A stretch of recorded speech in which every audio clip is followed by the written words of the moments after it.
தொடர்ந்து நம்முடைய முதல்நிலை வழக்கறிஞர் திரு தமிழ்மணி அவர்கள் இணைந்திருக்கார்.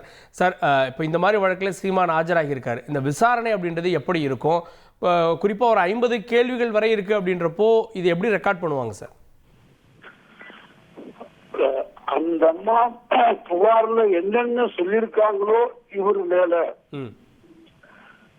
அதையும் தாண்டி சில நேரங்களில போலீஸ் அந்த புகார் அடிப்படையில சில பேரை விசாரிச்சிருக்கலாம். எனக்கு தெரியாது. ஒரு உதாரணத்துக்கு சொல்றேன்.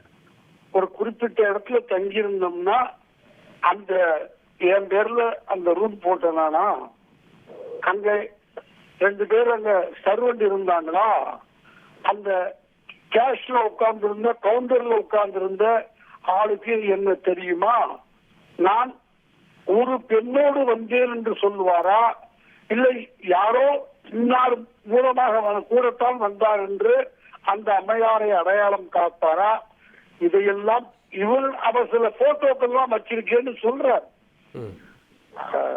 அந்த பெண்மணி, பாதிக்கப்பட்டதாக சொல்கிற பெண்மணி, இவர் மீது வழக்கு கொடுத்திருக்கிற பெண்மணி சில போட்டோக்கள் இருக்கின்றன சொல்றாரு, வீடியோவும் சொல்றாரு.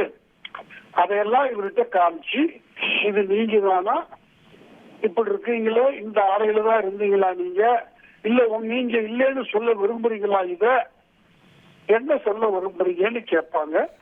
அது 50 கேள்வி ஆர்வமாக இருக்கலாம், துணை கேள்விகள் எழலாம்.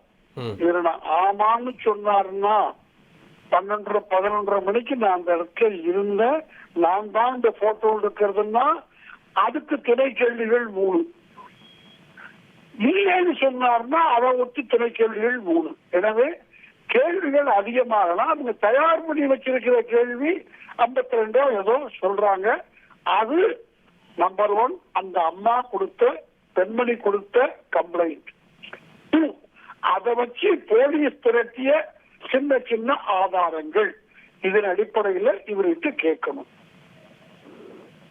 ஓகே, இப்போ 10 மணிக்கு அவர் காவல் நிலையத்துக்குள்ள போயிருக்காரு. அவரோட ஒரே ஒரு வழக்கறிஞர் அலோவ் பண்ணப்பட்டிருக்காரு. வழக்கறிஞருடைய ரோல் என்னவா இருக்கும் இந்த விசாரணையின் போது? வழக்கறிஞரை அனுமதிக்க வேண்டிய அவசியம் இல்லை. ஒரு கோர்ட் அனுமதிச்சு கொடுத்துரும். ஏன்னா ஒரு விசாரணை என்பது இந்த வழக்குக்காக நான் சொல்லல, எங்க தொழில சகஜம். சார், நான் பட்டனை பிடிச்சுக்கிட்டேன்னா 3வது பட்டனை பிடிச்சுக்கிட்டேன்னா எஸ்ன்னு சொல்லுங்க, 2வது பட்டனை தடவணும்னா நோன்னு சொல்லுங்க, நெத்திய தடவுனா 1, புருவத்தை தடவுனா 1, வாயே பேச வேண்டியதில்லை வக்கீல். இதெல்லாம் ரெடி பண்ணி அழைச்சிட்டு போகலாம். எனவே அவரை தள்ளி உட்கார சொல்லுவாங்க. எப்ப அவரை ஏதாவது நான் அடிக்கிறோமா, உதைக்கிறோமா, மிரட்டுறோமாங்கிறத பார்த்துக்கோ உட்கார். அது மட்டும் இல்ல, கம்ப்ளீட் இவரு கேஸுங்கிறதுனால இதுக்கு ஒரு பொலிட்டிக்கல் ஆங்கிள் இருக்கு. முந்தைய ஒரு எஸ்பி டிஐஜிக்கு இவருக்கும் பிரச்சனை இருக்கிறதுனால கம்ப்ளீட் வீடியோ எடுத்துருவாங்க. கேட்கிற கேள்வி, சொல்ற பதில். இவர் கொஞ்சம் தண்ணி வேணும்னு கேட்டு தண்ணி கொடுத்தாங்கன்னா அது அவ்வளவு அந்த வீடியோவில் பதிவாயிடும்.